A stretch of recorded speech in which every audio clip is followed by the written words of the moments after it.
নে তোরা সব রেডি হও, সামনে 15 আগস্ট আছে, খুব বড় একটা অর্ডার আসতে চলেছে। ঠিক আছে রসগোল্লা স্যার, মালিককে বলে আমাদের কোয়ান্টিটিটা একটু বাড়াতে হবে। কোয়ান্টিটি বাড়িয়ে বা কি আছে? আছে কোন মাইকালাল আমাকে কম্পিটিশন দেবে? আমি আছি, আমি তোকে দেবো কম্পিটিশন।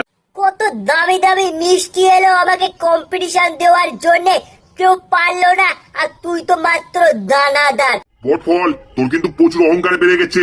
বেড়েছে বেড়েছে, তোমাদের তো সমস্যা কোথায় হচ্ছে? হ্যাঁ, এখন মার্কেটে শুধু আমারই চাহিদা, স্কুল হোক আর ক্লাব, সব জায়গায় আমারই জলবা চলবে। এখন 15 আগস্টে শুধু আসতে দাও, দেখতে দেবো আমি কেডা। না, প্রচুর অহংকার বেড়ে গেছে বটফলের, একটা তো কোনো রাস্তা বার করতেই হবে। রসগোল্লা স্যার, এক্ষুনি জিলাপি ভাই ফোন করছিল, জিলাপি ভাই হানিমুন ষেষ হয়ে গেছে, এক্ষুনি লন্ডন থেকে বাড়ি আসতেছে, খুব তাড়াতাড়ি 15 আগস্টের জন্য রেডি হবে বলতেছে। ষড়যন্ত্র, সব ষড়যন্ত্র, মিষ্টি সবাই আমার সঙ্গে ষড়যন্ত্র করতেছে। জিলাপির আমার কম্পিউটার হিসেবে নিয়ে আসা হচ্ছে,